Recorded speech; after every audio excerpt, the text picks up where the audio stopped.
இந்த தீபாவளிக்கு அடுப்பே இல்லாமல் செம்ம டேஸ்டியான ஹெல்த்தியான டபுள் கலர் ஸ்வீட் ரெசிபி எப்படி செய்கிறதுன்னு பார்த்துடலாமா? இது செய்கிறதுக்கு முதல்ல ஒரு ட்ரையான மிக்ஸி ஜார் எடுத்துக்கோங்க. இதில் இப்போ வந்து 1 கப் அளவுக்கு அரிசி பொரி சேர்த்துக்கோங்க. இதே இந்த மாதிரி நல்லா அரைச்சி எடுத்துகிட்டு வந்ததுக்கப்புறமா இதில் ஒரு கைப்பிடி அளவுக்கு தேங்காய் சேர்த்துக்கோங்க. இப்போ இதில் 2 டேபிள் ஸ்பூன் அளவுக்கு சுகர் சேர்த்துக்கோங்க. இது கூடவே 4 முந்திரி பருப்பு, ஒரு ஏலக்காய் சேர்த்துக்கோங்க. இப்போ இதை நல்லா அரைச்சி எடுத்துகிட்டு வந்துடுங்க. இந்த மாதிரி கொரப்பான கன்சிஸ்டன்சியில் தான் இருக்கும் தேங்காய் சேர்த்துருக்கிறதுனால. இது அப்படியே வந்து ஒரு பவுலில் ட்ரான்ஸ்ஃபர் பண்ணி வச்சுக்கோங்க.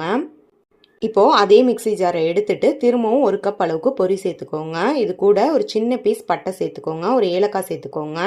இப்போ இதுலேயுமே 2 டேபிள் ஸ்பூன் அளவுக்கு சுகர் சேர்த்துட்டு 1 டேபிள் ஸ்பூன் அளவுக்கு வேர்க்கடலை சேர்த்துக்கோங்க. இது கூடவே 1 டேபிள் ஸ்பூன் அளவுக்கு உலர் திராட்சை சேர்த்துட்டு 1/4 டேபிள் ஸ்பூன் அளவுக்கு கொக்கோ பவுடர் சேர்த்துக்கோங்க. இப்போ இதையுமே நல்லா நைஸாக அரைச்சி எடுத்துகிட்டு வந்துடுங்க. கலர் இந்த மாதிரி தான் இருக்கும் கொக்கோ பவுடர் சேர்த்துக்கிறதுனால. இதில் வந்து சுகருக்கு பதிலாக நீங்கள் நாட்டு சக்கரோட வந்து சேர்த்துக்கலாம். இப்போ 2 கலரில் நமக்கு மாவு ரெடி ஆயிருக்கு. இப்போ ஃபஸ்ட்டு செஞ்சோம்ல அந்த ஒயிட் கலர் மாவை 1 டேபிள் ஸ்பூன் அளவுக்கு தண்ணி சேர்த்து நல்லா இந்த மாதிரி பிசைஞ்சு எடுத்துக்கோங்க. தேவைப்பட்டுச்சுன்னா இன்னும் கொஞ்சம் தண்ணி கூட நீங்கள் வந்து சேர்த்துக்கலாம்.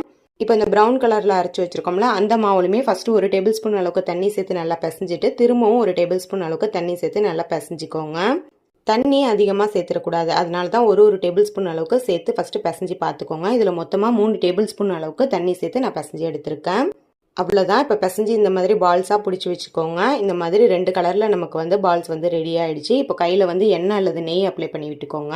இப்போ ஃபஸ்ட்டு செஞ்சோம்ல ஒயிட் கலர் பால், அதுலேருந்து கொஞ்சமாக மாவு எடுத்து இந்த மாதிரி ஷேப் பண்ணிக்கோங்க.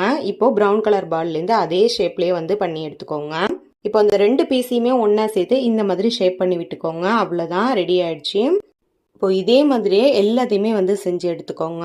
இப்படி செய்ய உங்களுக்கு விருப்பம் இல்லைன்னா நீங்கள் பர்ஃபி மாதிரி அல்லது ரவுண்ட் ஷேப்பில் கூட பிடிச்சு எடுத்துக்கலாம், உங்களோட விருப்பம் தான்.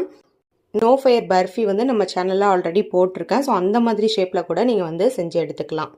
அவ்வளோதான். இப்போ எல்லா ஸ்வீட்டுமே வந்து நமக்கு ரெடி ஆகிடுச்சு. டபுள் கலரில் பார்க்கவே எவ்வளோ சூப்பராக இருக்குல்ல. டேஸ்ட்டும் ரொம்பவே நல்லாயிருக்கும், குழந்தைங்களுக்குலாம் ரொம்பவே பிடிக்கும். அடுப்பு பக்கமே போகாமல் 10 நிமிஷத்தில் டபுள் கலர் ஸ்வீட் ரெடி ஆகிடுச்சு. நெய் பால்னு சொல்லிட்டு எதுவுமே தேவைப்படாதுங்க. செம்ம ஈஸியாக செஞ்சு முடிச்சிடலாம். குழந்தைங்க ஸ்நாக் கேட்டால் டக்குன்னு இதை செஞ்சு கொடுத்துடலாம். நீங்களும் கண்டிப்பாக ட்ரை பண்ணி பார்த்துட்டு எப்படி இருந்துச்சுன்னு கமெண்ட்டில் சொல்லுங்கள். இதே போல் நோ ஃபயர் ரெசிபி எல்லாமே நம்ம சேனலில் ஆல்ரெடி இருக்குது, மறக்காமல் போய் செக் பண்ணி பார்த்துக்கோங்க. தேங்க்ஸ் ஃபார் வாட்சிங்.